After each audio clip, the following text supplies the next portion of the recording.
Good evening. Also tonight, digital radio broadcast in Hong Kong will commence in 2012, says the government. But first, a 22-year-old man has made a brief appearance in Joondalup Magistrate Court accused of three sex-related attacks near the suburban train stations. Moit Musahid begins our coverage. Nicholas Rodney MacDonald was not required to plead to a string of charges which included deprivation of liberty, sexual coercion and threats to kill. He allegedly attacked the three women in separate incidents earlier this week at the Glendalough and Edgewater train stations. Mr. MacDonald has been charged over the sexual assault of a 33-year-old woman who was walking to her car from the Edgewater train station on Monday evening. Police say she was grabbed from behind, dragged into the bushes and raped. Mr. MacDonald has also been charged over the assault of a 25-year-old woman near the Glendalough train station on Tuesday evening. The woman was followed after leaving the station and attacked as she reached her apartment building. The offender fled when neighbors came to her rescue. The man was captured on security footage catching a train to the Edgewater station where another woman was assaulted. Mr. MacDonald has also been charged with the sexual assault of a 21-year-old female student who was attacked while walking to her car by a man who claimed he had a gun. The court was also told Mr. MacDonald was on bail for other charges at the time. He made no application for bail today and was remanded in custody to appear in court again later this month. Moyuk Mazahid, DHK News.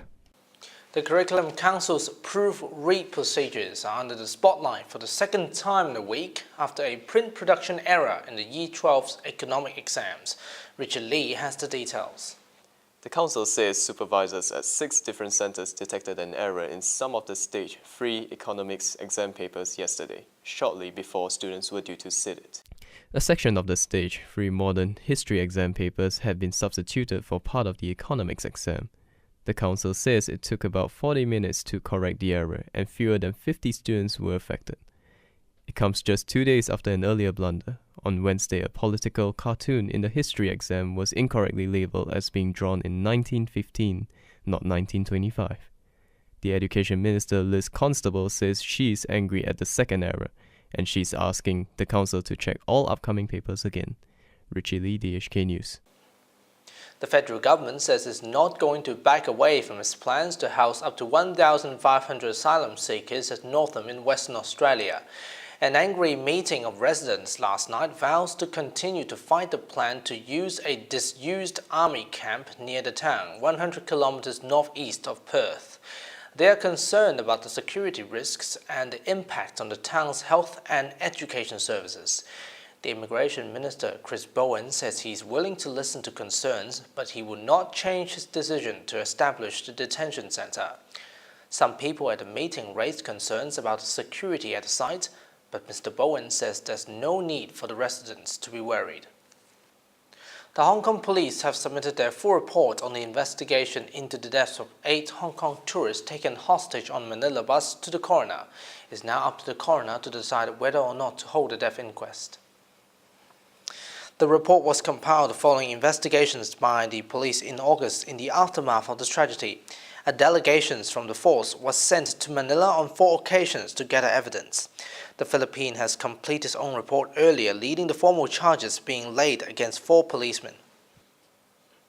The government has approved 12-year licenses for free radio operators for digital audio broadcasting known as the DAB. Richie Lee reports. They are Wave Media, Phoenix Radio, and the current operator, Metro. They will provide 13 channels. Wave Media will offer 7, while the other 2 services will have 3 channels each. They'll make a combined investment of almost 1 billion Hong Kong dollars. In addition, RTHK will offer 5 DAB channels. The digital broadcasters have to provide not less than 50 hours of services a week in a language other than Cantonese. The Secretary for Commerce and Economic Development, Rita Lau, said the services were expected to be launched within 18 months. She said more licenses could be offered later. Richie Lee, DHK News. The Chief Executive Donald Tsang has pledged to press for more environmentally friendly transport by encouraging bus companies to upgrade their fleets. Hong Kong correspondent CL Pro has more. Speaking at the C40 conference on climate change, Mr. Tsang said the ultimate target was to have zero-emission buses in operation.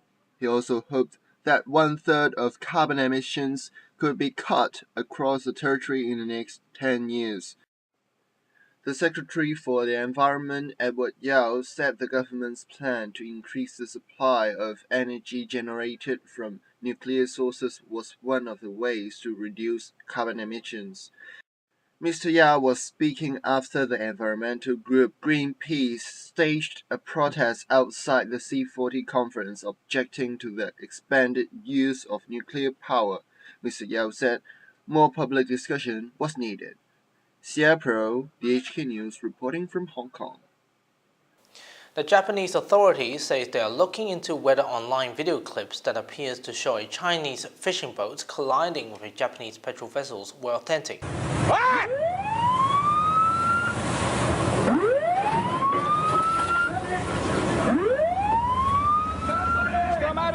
Relationship between two Asia's biggest economies have chilled since September, when Japan detained a Chinese skipper boat collided with its petrol ships near the disputed Diaoyu Islands in the East China Sea, the site of vast potential gas and oil reserves.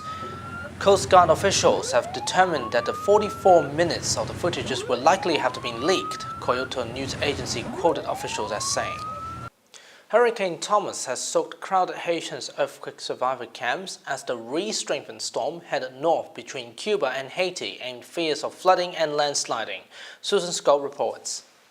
One person died overnight trying to cross a river in the Grand Anse region southwest of the capital, and some flooding was reported in the south coast town of Le Cay. In the capital, Port-au-Prince, still scarred from a devastating earthquake in January, hundreds of thousands of homeless quake survivors spent the night under rain-drenched tents and tarpaulin shelters in muddy encampments. The quake killed more than 250,000 people. With the passage of Thomas, the United Nations and relief agencies have gone on maximum alert to prepare for the risk of another humanitarian catastrophe in the Western Hemisphere's poorest nation, which is already reeling from a deadly cholera epidemic on top of the widespread quake destruction. But there was no immediate reports of serious storm destruction or major casualties. Susan Scott, DHK News. Aviation safety officials issue warnings about potential problems in Rolls-Royce jet engines less than 3 months before one malfunctioned in mid-air, forcing a super jumbo to make an emergency landing. Braden Edwards has more. The London to Sydney Super Jumbo, with 433 passengers and 26 crew on board, made an emergency landing in Singapore after flames were seen pouring from the engine.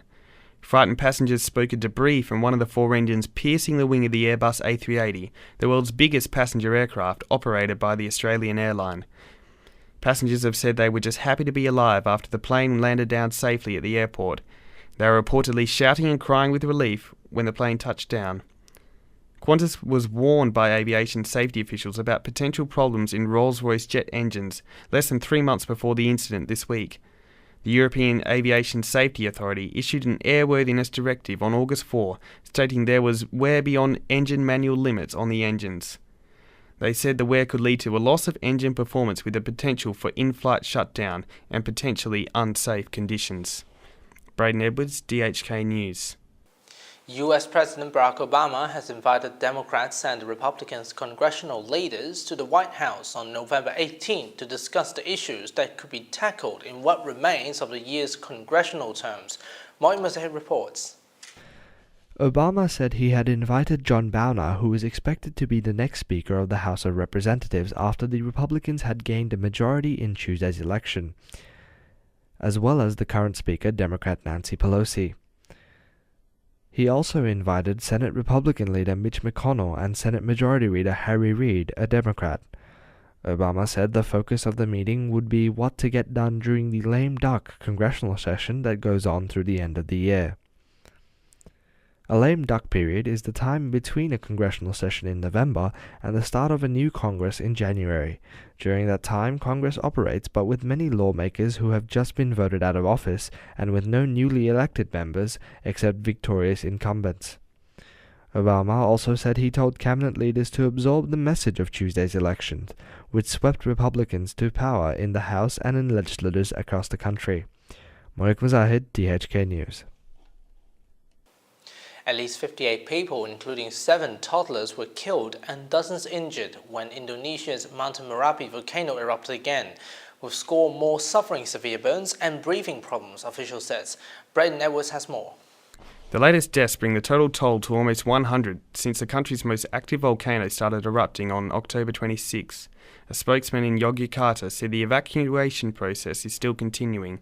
There is concern there will be more deaths as some locations are still inaccessible due to hot ash and volcanic material. Hospital sources say dozens of people are receiving treatment for burn injuries and respiratory problems due to the volcanic ash. Ash, deadly heat clouds and molten debris have been gushing from the mouth of the 3,000-metre volcano and shooting high into the sky, posing a threat to passing aviation. Government volcanologist Coroner says today's blasts are the largest yet. He said the heat clouds went down the slopes as far as 13 kilometres and the explosion was heard as far as 20 kilometres away. Safety shelters are struggling to cope with the numbers of people displaced by the eruptions, with over 100,000 people requiring emergency accommodation and supplies. Braden Edwards, DHK News. And finally tonight, Britain's only polar bear, Mercedes, have given a new partner after 13 years on her own. So let's see how her new boyfriend looks like.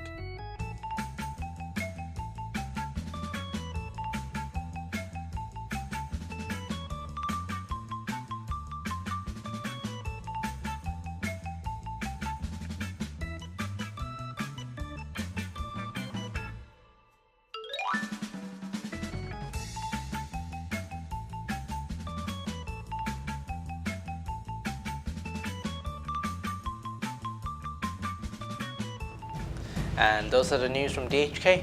I'm Ivan Leung. Thanks for your company, pleasant viewing and good night.